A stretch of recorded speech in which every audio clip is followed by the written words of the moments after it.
چلیے بھی next question ہے، صحیح مسلم کی حدیث نمبر 93 میں تقدیر کے اچھے اور برے ہونے سے کیا مراد لیا جائے؟ آخر اس حوالے سے کس شے پر ایمان لانا ضروری ہے؟ وضاحت فرما دیں۔ دیکھیں، اس پہ وہی ایمان لانا ضروری ہے جو عوام الناس میں ہے کہ ہم تقدیر کے اچھے اور برے ہونے پر ایمان رکھتے ہیں، لیکن ظاہر ہے جب عوام سے آپ ڈیٹیل پوچھیں گے تو ان بیچاروں کو پتہ ہی کچھ نہیں ہوتا۔ وہ یہی سمجھ رہے ہوتے ہیں اگر میں نماز نہیں پڑھتا تو یہ میری تقدیر میں لکھا ہوا ہے۔ نہ، ایسا نہیں ہے۔ تقدیر کا اچھا اور برا ہونا یہ ہے کہ اللہ تعالیٰ نے جو آپ کو گیون سرکمسٹانسز دی ہیں، جو شاکلہ دی ہے، اس کو آپ چینج نہیں کر سکتے۔ مثلا میں اپنی عمر نہیں بڑھا سکتا، وہ اللہ کی مرضی ہے۔ میں نے اپنے ماں باپ اپنی مرضی سے چوز نہیں کیے، میں نے اپنا قد بت اپنی مرضی سے چوز نہیں کیا۔ البتہ جن چیزوں کا اللہ اور اس کے محبوب صلی اللہ علیہ وآلہ وسلم نے مجھے حکم دیا ہے نا، ان چیزوں کا اختیار بھی مجھے دے دیا۔ مثلا مجھے حکم دیا کہ داڑھی بڑھاؤ، اب میں داڑھی کاٹ بھی سکتا ہوں، بڑھا بھی سکتا ہوں۔ کاٹوں گا تو خود میں منہ کالا کروں گا اپنا، اور رکھوں گا تو سنت پہ عمل کروں گا۔ ٹھیک ہو گیا؟ یہ مجھے اختیار دیا۔ حکم دیا نماز پڑھو تو مجھے اختیار بھی دیا۔ حکم دیا کہ جھوٹ نہیں بولنا، اختیار بھی دیا۔ کسی کو یہ حکم دیا کہ تیری آنکھیں بلی ہونی چاہیے، نہیں، تیری عمر جو ہے وہ 63 سال ہونی چاہیے۔ جس طرح ڈاکٹر تعلق قادری صاحب کئی سالوں سے کہہ رہے تھے، میں نے بشارت ملی ہے 63، وہ 70 دے بھی ہونا لینے ان تک جناب لوڈیاں پا کے تھے۔ وہ دیکھ لیں آپ، وہ ابھی لیٹسٹ ویڈیو۔ یار میں حیران ہوں، یہ کون لوگ ہیں جو پینٹ شرٹ والے بھی ناچ رہے ہیں، پڑھے لکھے جاہل؟ ٹھیک ہے، چلو کو اللہ رسول کے نام پہ بھی ناچ رہے ہوتے تو ہم اس کو کوئی وجد اور کوئی چیز کہہ لیتے۔ کن کے ناموں کے اوپر آپ لوگ ناچ رہے ہیں؟ نہیں، پھر وہ بات کہاں سے کہاں نکل جاتی ہے، پھر بندے کو یعنی دکھ ہوتا ہے کہ اس وقت معاشرے کے اندر کیا کچھ ہو رہا ہے۔ تو بات کیا ہو رہی تھی؟ بات یہ ہوئی کہ تقدیر کے اوپر، تقدیر کے بارے۔ تو تقدیر میں میرے بھائی اللہ تعالیٰ نے اہل سنت کا جو موقف ہے اس حوالے سے یہ ہے کہ جو چیزیں اللہ نے ہمیں حکم دیا ہے اس کا اختیار ہمیں دیا ہے، اور جس چیز کا حکم نہیں دیا اس کا اختیار اس کے پاس ہے۔ مولا علی کے بارے میں ایک مشہور واقعہ آتا ہے نا کہ ان کے پاس ایک شخص آیا کہ انسان کو کتنا اختیار ہے۔ انہوں نے فرمایا اپنی ایک ٹانگ اٹھا، پھر فرمایا آپ دوسری اٹھا، نہیں اٹھا، فرمایا اتنے اختیار تھے۔ واقعی ہماری ایک ڈومین ہے، انسان چڑیا سے افضل ہے، لیکن چڑیا اڑ سکتی ہے، انسان اڑ نہیں سکتا۔ سر بزرگ بھی نہیں اڑ سکتے نا۔ یہ کہتے ہیں نا جناب، وہ دیکھیں جی آج کا موبائل اتنی دور سنتا ہے تو بزرگ نہیں سن سکتے، تو ہم بھی اس کی پھکی دیتے ہیں آپ کو کہ آپ کے بزرگوں کے جو مرید ہیں وہ چڑیا سے تو افضل ہے نا۔ تو چڑیا اڑ سکتی ہے تو آپ کے بزرگوں کے مرید کیوں نہیں اڑتے؟ اصولاً تو مریدوں کو اڑنا چاہیے۔ چلو مرید نہیں اڑ سکتے، آپ اڑ کے دسو۔ نہیں، وہ پرانے زمانے میں اڑتے تھے، ادھر بھی کوئی نہیں تھے اڑتے جناب، وہ بس لکھائی میں کتابوں میں اڑتے تھے، پریکٹیکلی نہیں اڑتے تھے۔ ٹھیک ہو گیا؟ تو تقدیر میں جو آپ کو اختیار دیا گیا، مجھے یعنی اڑنے کا کوئی نہیں، میں نہیں اڑ سکتا، تو مجھے اللہ نہیں پوچھے گا تو اڑیا کیوں نہیں، اٹھ کے مسجد پہنچ کے پہلی رکعت کیوں نہیں پڑھی؟ یہ نہیں ہے، میرا اختیار ہی نہیں ہے۔ تو یہ ہے تقدیر کا اچھا اور برا ہونا۔ دوسرا اس کا پہلو یہ ہے کہ جو میری قسمت میں تکالیف لکھی ہوئی ہیں، ڈیسٹنی میں، وہ آ کے رہیں گی۔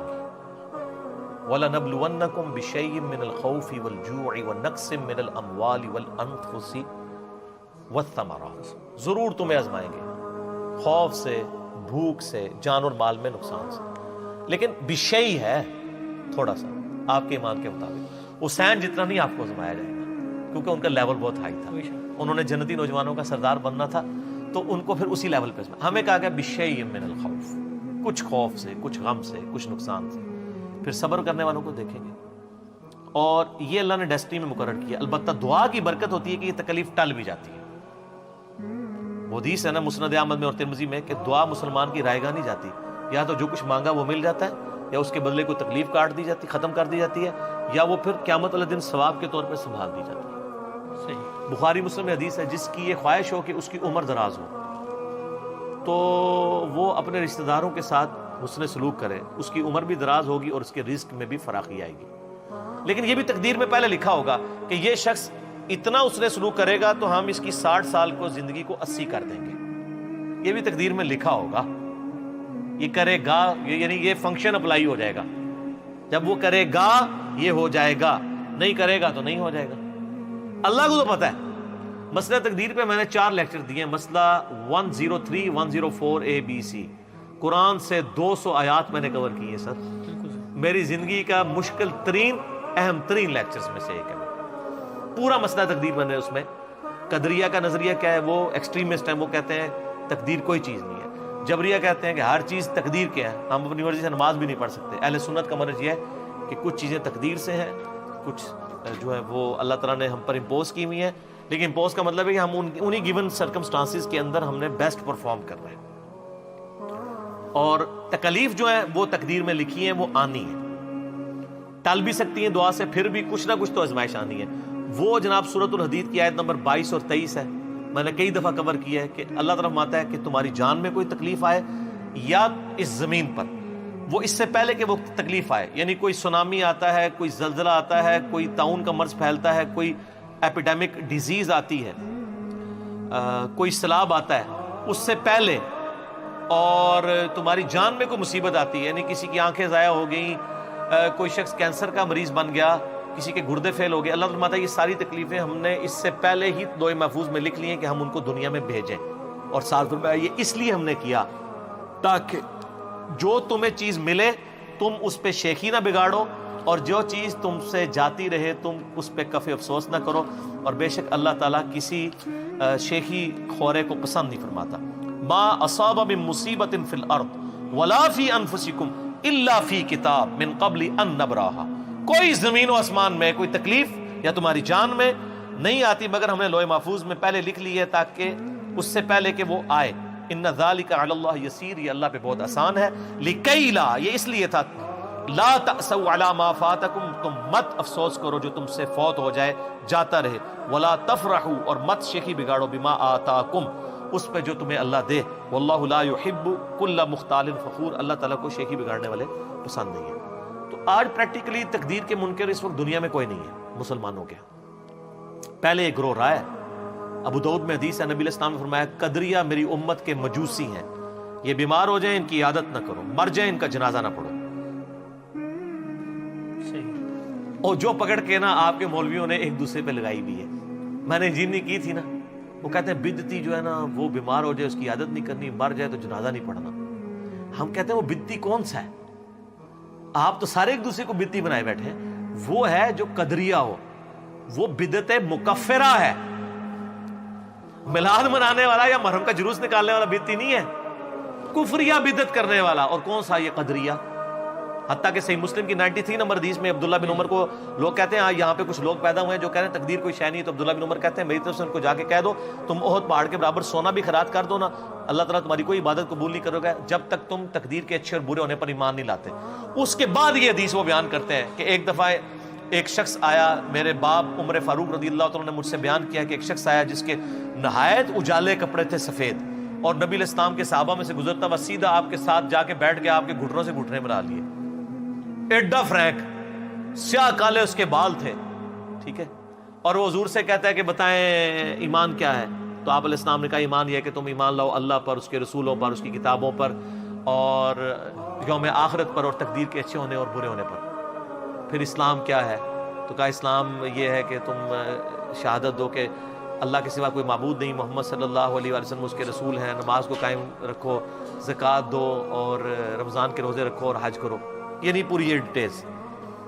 تو وہ حدیث عبداللہ بن عمر نے حدیث جبریل اسے کہتے ہیں، کیونکہ جب وہ چلا گیا ساتھی وہ جو آیا تھا تو صحابہ کہتے ہیں ہم نے پوچھا یہ کون تھا؟ فرمایا جبریل تھے، انسانی شکل میں تمہیں دین سکھانے آئے تھے، کیونکہ تم حضور سے سوال نہیں کرتے ہو نا، تو یہ بتانے آئے تھے کہ دین سیکھو، پوچھنے سے علم بڑھتا ہے، پوچھنے سے گستاخی نہیں ہوتی ہے، علم بڑھتا ہے۔ یہاں تو آپ پوچھ کے دیکھیں نا، صرف کوئی آپ کو مسئلہ بیان کرے نا، آپ اسے صرف یہ پوچھے سر یہ لکھا کہاں ہوا ہے، تو وہاں پہ دی گال کاٹ چڑی ہے انہوں، وہ فوراً نیگیٹو۔ آج کل تو چونکہ یہ علمی کتابی دور چل رہا ہے نا، تو آج کل تو خام خواہی اس کے دماغ میں آ جاتا ہے، اور کئی لوگ واقعی گائیڈ کر دیتے ہیں۔ جو لوگ مجھے جانتے بھی نہیں ہوتے نا، مولوی سے مسئلہ پوچھے نا سر کدھر لکھا ہے، وہ تو انجینئر ہوتا نہیں چھوڑتا، وہ کہتا سر کون سا انجینئر؟ اچھا وہ ہے ایک گمراہ، وہ کہتے چلو چیک کر رہے ہیں، اور پھر ادھر پہنچ جاتے ہیں۔ ایسے ہی کتنے لوگ ہیں جو کہتے ہیں ہم نے آپ کے مخالفین کے کلپ سنے ہیں تو پتہ چلے کہ اچھا یہ بھی کوئی دنیا میں، اب تو خیر یہ پرانی باتیں، اب تو سب کو ہی پتہ ہے، سب کو پتہ ہے اللہ کے فضل سے کہ کہاں سے سچائی کی آواز بلند ہو رہی ہے۔ تو یہ آؤٹ آف کانٹیکسٹ چیزیں لگاتے ہیں۔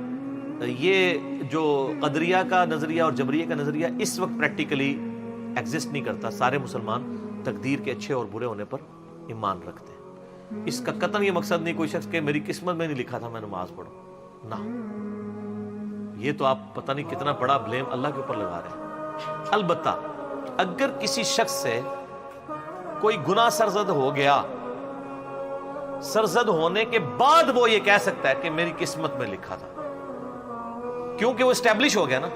میں آج ہی کہہ دوں میری قسمت میں یہ گناہ لکھے ہیں، تو کیا مجھے پتا ہے کہ لکھے ہوئے ہیں؟ ہو سکتا ہے میں اس سے پہلے ہی مر جاؤں، میں کر بھی نہ سکوں. لیکن جب میں کر چکا ہوں اس کے بعد میں کہہ سکتا ہوں میری قسمت میں لکھا تھا، واقعی لکھا ہوا تھا. وہ اللہ کا ڈیٹا ہے، اللہ کے علم میں ہے کہ یہ کرے گا. یہ نہیں ہے کہ اللہ نے مجھے پابند کیا، وہ تو اللہ کے علم میں یہ بھی لکھا ہے کہ شیطان عزازیل نے شیطان بننا ہے، تو یہ تو نہیں اللہ نے اسے بنا دیا، یہ تو نہیں لکھا ہوا. وہ اللہ کا نالج ہے نا. جیسے ایک نالائق جو اسٹوڈنٹ ہے اس کو ٹیچر سال کے اینڈ پہ کہے کہ پتر تو فیل ہو جانا ہے، اور فیل ہو جا کے دیکھا جی مجھے استاد نے فیل کرا دیا کیونکہ اس نے مجھے کہا تھا. وہ اس کے کرتوت نظر آ رہے ہیں نا کہ اس کا فیل ہو جانا ہے. دنیا میں بھی ایک ٹیچر کی اسیسمنٹ ہے، اور اللہ کی تو جو اس طرح کی اسیسمنٹ ہے وہ تو کامل ہے. اللہ تو عالم الغیب ہے نا، تو اللہ نے اپنے علم سے پہلے وہ چیزیں لکھ لی ہیں. ہمیں اس کا لکھا ہوا پابند نہیں کیا، اور اگر اس کا پابند کیا ہے تو سر یہ بڑا خطرناک مسئلہ ہے. پھر تو رسولوں کا مقدمہ ہی ختم ہو جائے گا. پھر دنیا میں رسول کیوں آئے ہیں؟ تو قرآن کہتا ہے کہ انا ہدیناہ السبیل، ہم نے ہدایت کا راستہ واضح کیا ہے، اما شاکرا و اما کفورا. تمہاری مرضی ہے، چاہے شکر گزاری کی روش اختیار کرو، خواہ نہ شکری کی، اختیار دے دیے. لیکن شکر گزاری کی روش کے لیے ہم نے زبردستی کوئی نہیں کرنی. سورۃ العنکبوت کی آخری آیت ہے والذین جاہدوا فینا لنہدینہم سبلنا، جو لوگ ہماری راہ میں کوشش کریں گے ہم ان کے لیے ہدایت کی راہیں کھول دیں گے، وہ پھر ہمارے تک پہنچ جائیں گے. کوشش ہے، زبردستی نہیں.